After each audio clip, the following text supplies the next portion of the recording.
I'm Stuart McConey, Renaissance Media Man, and you're listening to Tuesday Night Out. It's not just for the gays, apparently. Certainly isn't. It's not, is it? No, not for the gays. So we promised we'd speak to Jenny Ann. She's from the Trans Forum Manchester.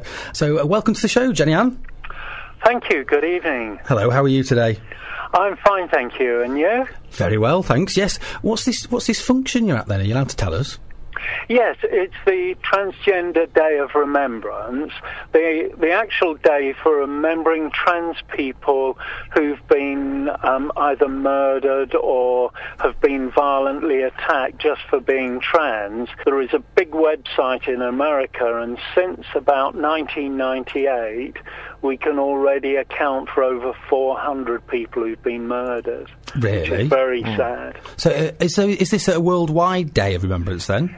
It is indeed, yes. That's why I said the 20th. The 20th is the official one, right. But countries celebrate it, or areas celebrate it, on the most convenient day closest to the 20th, if they can't do it on the 20th. The trans community does seem to be the most marginalised section of our whole LGBT community still, doesn't it? It does, and we reckon we're about 20 years behind the lesbian and gay community in terms of being out and proud and recognised. But that is changing. It's like this event. There's much more going on in the trans community now than there was when I first came out, because I've been out nearly 40 years now. Really? Yes. I was in a support group in Manchester in 1973. Wow, that's amazing. Because I think the very first time I ever saw anyone who was trans was the famous documentary that was made in around about 73, wasn't it? A bit later on, about the I forget her name now. Julia Grant. Julia Grant. That was the very first thing I ever saw about anything. And that's right. It was called A Change of Sex. Right. What year was that on?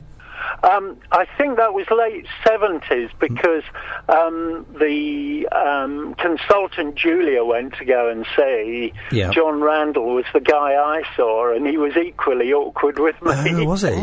Yes. Oh, because he also, in the end, famously, I don't know, the League of Gentlemen actually used it to create one of their characters. They did indeed, and the amazing thing we found out after John died was that he was actually a transvestite too. Was he? Yes. A closet transvestite. Yeah, we all wondered, because he always wanted us to take our photo albums when we went to see him at the gender identity clinic. So you think it's one thing, but he's actually going, he's looking for fashion tips. Exactly, and he was very strange, because he'd look at your pictures and he'd say, oh yes, you'll make a nice woman, or, oh no, you'll never make it, I'm not helping you. Is that what he based it on? Yeah.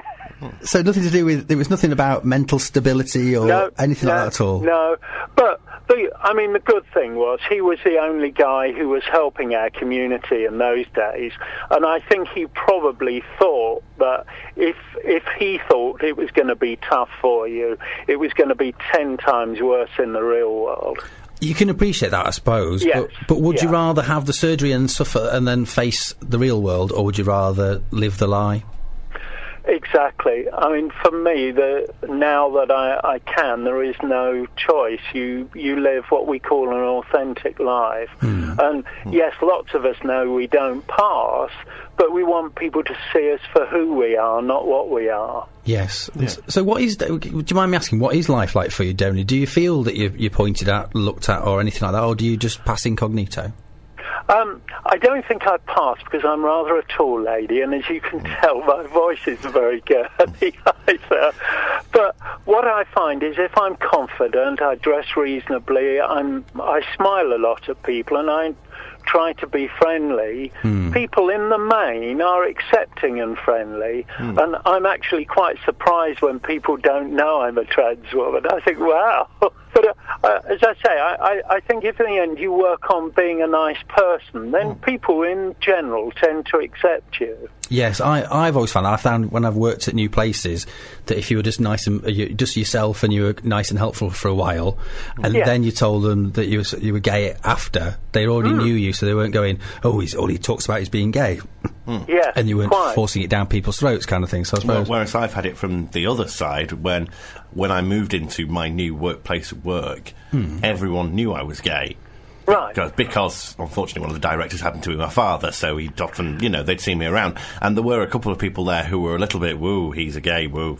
Exactly. But over the course of, 6 months of getting to know me and me sort of, just being me, they're all fine with it now. It is, isn't it? That's right. And in a way, it is unfortunate we have to be that way, or we feel we have to be that way, doesn't it? But we do want a quiet life, and we actually want people to know that we are quite normal, nice people, aren't we? Exactly, that's exactly it.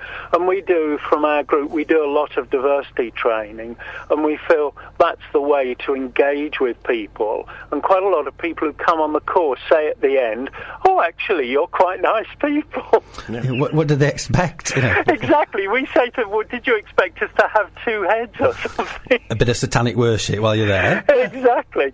But some of them say, well, obviously we see the gender stereotypes in the media. Like the Lily Savages and the ladies of Little Britain, and they're sometimes a bit nervous. Oh, what sort of people are we going to meet? What do you think of Emily Howard, then?